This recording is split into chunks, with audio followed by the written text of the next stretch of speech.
नमस्कार दोस्तों, एक बार दोबारा आपका स्वागत है आपके अपनी YouTube channel Aryan coaching classes में। मैं आपका दोस्त रवि और आज मैं क्लास 8th के मैथ के एक बहुत ही इंपॉर्टेंट चैप्टर के बारे में डिस्कस करने वाला हूं। ये थर्ड सेमेस्टर एग्जामिनेशन में क्लास 8 के बच्चों के लिए आने वाला है, तो बहुत इंपॉर्टेंट है टॉपिक और बहुत ईजी भी है। क्योंकि ईजी इसलिए है, मैं समझाने वाला हूँ बहुत आसान तरीके से। चैप्टर का नाम अलजेब्रिक एक्सप्रेशन एंड आइडेंटिटीज़ है। चलिए चलते हैं चैप्टर के ऊपर और डिस्कशन करते हैं सभी टॉपिक्स को, देखते हैं क्या है स्पेशल और क्या है आसान और टफ की सीक्वेंस पूरा समझने की कोशिश करते हैं। तो दोस्तों इस समय हम बोर्ड पे आपको ले चलते हैं और दिखाते हैं यहाँ पे अलजेब्रिक एक्सप्रेशंस का पूरा मैंने शेड्यूल रेडी किया हुआ है। चैप्टर का नाम अलजेब्रिक एक्सप्रेशंस एंड आइडेंटिटीज़ है। ये चैप्टर आपको 10 मिलेगा आपको बुक के अंदर में, चैप्टर नंबर 10 है और अलजेब्रिक एक्सप्रेशन आइडेंटिटीज़। इसमें पहले नंबर पर आपको पढ़ना है कांस्टेंट और वेरिएबल। पहले ये समझना है कि कांस्टेंट क्या होता है, वेरिएबल। देखो नाम तो आप जब नाम पढ़ते हो ना तो उसी से मैं आपको क्लियर करना चाहिए। कांस्टेंट मतलब क्या, शांत, जो वैल्यू फिक्स हो, शांत हो, उसको कांस्टेंट कहेंगे। जैसे 7 3 -2 2/5 √2 -3 √3 एक्सेट्रा बहुत सारे मिलेंगे और भी।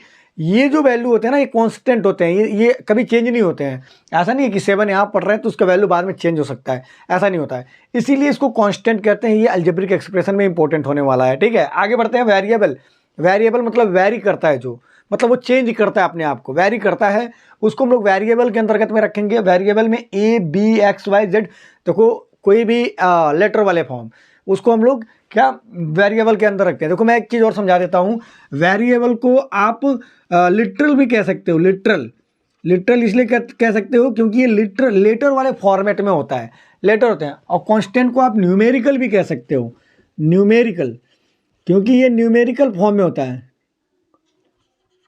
ये न्यूमेरिकल फॉर्मेट में होता है, इसलिए इसको आप न्यूमेरिकल कह सकते हो और इसको लिटरल कह सकते हो। एक अलग नाम हो जाएगा, जरूरत पड़ेगा आपको सिलेबस में तो आपको डील भी करना है इसके साथ। ठीक है, आसान समझ लीजिए। तो मेरे हिसाब से कांस्टेंट आपको समझ में आ गया, जिसकी वैल्यू फिक्स होती है। वेरिएबल क्या, वैल्यू चेंज होती रहती है। अल्फ़ाबेट सारे जितने भी लेटर हैं वो सारे आएंगे वेरिएबल के अंतर्गत में। ठीक है, आप इतना समझ में आ गया। आगे बढ़ते हैं। देखिए अलजेब्रिक एक्सप्रेशन के अंतर्गत कुछ आपको टर्म्स याद करने पड़ते हैं, वो इंपॉर्टेंट आता है, इंपॉर्टेंट उसका रोल प्ले होता है। जैसे यहाँ पे दिया गया मोनोमियल जब आप पढ़ोगे तो इसमें एक चीज़ समझना है कि जब ओनली वन टर्म हो, जो भी एक्सप्रेशन आपका अलजेब्रिक एक्सप्रेशन दिया गया हो, ओनली वन टर्म हो, बोले तो x² दे सकता है, 7xyz कुछ भी लिख सकता है, लेकिन एक ही टर्म होना चाहिए, टर्म्स एक ही होना चाहिए। अच्छा, टर्म्स सबसे इंपॉर्टेंट चीज़, टर्म कैसे डिसाइड करेंगे, एक है, दो है, एक से ज़्यादा है, इसके लिए प्लस और माइनस का सिंबल ध्यान देना है।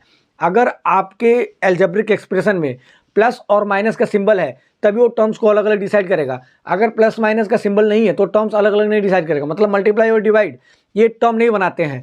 टर्म कौन बनाता है, प्लस और माइनस, यही दोनों अलग अलग टर्म्स को करते हैं। तो इसलिए इसको ध्यान देना है आपको। टर्म्स कौन डिसाइड करेगा, प्लस और माइनस। यहाँ देखिए, अभी आगे समझ में आएगा आपको, एक आध दो एग्जाम्पल्स क्वेश्चन लगाएंगे समझ में आएगा। x² 7xyz, ओके, ये मतलब अगर ये अलग अलग है तो ये मोनोमियल में होगा, क्योंकि इसके अंदर ओनली वन टर्म है। यहाँ लिखा होगा मैंने बाइनोमियल। देखो ABCD में B दूसरे नंबर पे आता है, इसलिए इसके अंदर दो टर्म आएंगे, x² प्लस y², कुछ भी हो सकता है। आगे अगर मान लो 7xyz प्लस 9xy, समझ में आ रहा ना। ये मोनोमियल में नहीं, ये बाइनोमियल में आएगा, क्योंकि यहाँ पे प्लस माइनस का सिंबल, मतलब यहाँ माइनस कर देते हैं अगर हम, तो ये माइनस प्लस माइनस का जो सिंबल है ना, वो आपको टर्म्स अलग अलग कर देता है।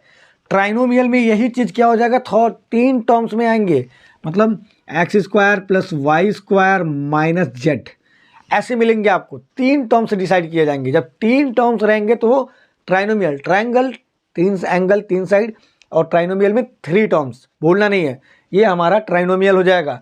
मल्टीनोमियल होता है, मल्टीनोमियल में मतलब 3 से ज़्यादा जब टर्म्स आ जाते हैं, मैक्सिमम हो जाते हैं, मतलब x² y² z plus 9 plus 17b, ऐसा कुछ आता है। मतलब 3 से ज़्यादा आपको वो अगर टर्म्स मिल रहे हैं तो वो हम उसको मल्टीनोमियल में डाल देंगे। नो डाउट्स, नो प्रॉब्लम्स, बहुत आसान है। मोनोमियल, बाइनोमियल, ट्राइनोमियल, मल्टीनोमियल, इसको भूलना नहीं है, बहुत आसानी से समझना है।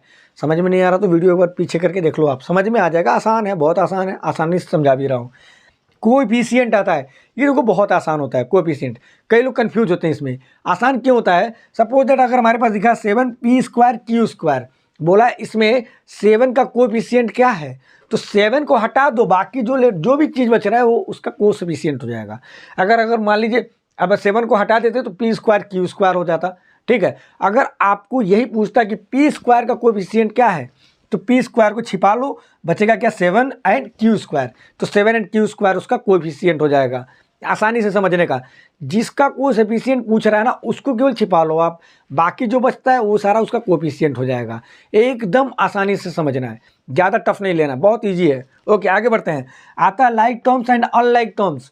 लाइक टर्म्स अनलाइक टर्म्स क्या होंगे, जब उसमें दिया गया सारी चीज़, जैसे यहाँ पे लिखा 5x² YZ minus 3x² YZ 3/5 YX², देखो इधर उधर हो सकता है, लेकिन है x² यहाँ भी, x² यहाँ भी, x² यहाँ भी, y इसमें भी है, y इसमें भी है और y इसमें भी है, z यहाँ भी है, z यहाँ भी है और z यहाँ भी है।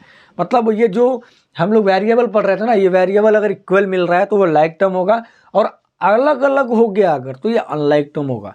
क्लियर है, अनलाइक टर्म होगा। लाइक टर्म कब, जब जो वेरिएबल हमारा है वो कांस्टेंट, देखो चेंज हो सकता है, कांस्टेंट के बारे में नहीं जानना है। कांस्टेंट क्या है, यहाँ 5 है, यहाँ -3 या 3/5 है, कांस्टेंट अलग अलग हो सकता है, लेकिन वेरिएबल जो है, जो ABCDXYZ था वो चेंज नहीं होना चाहिए। अगर वो चेंज हो गया तो अनलाइक टर्म्स में चला जाएगा, अगर वो चेंज नहीं होता तो लाइक टर्म में रहेगा। आसान था, वेरी इजी था। इस जितना भी मैंने बताया ना, इसको आपको इतना समझ करके क्या करना है, चैप्टर नंबर जो एक्सरसाइज आपका 1 होने वाला ना, उसको आप आसानी से सॉल्व कर सकते हो। आपको ट्राई करना है।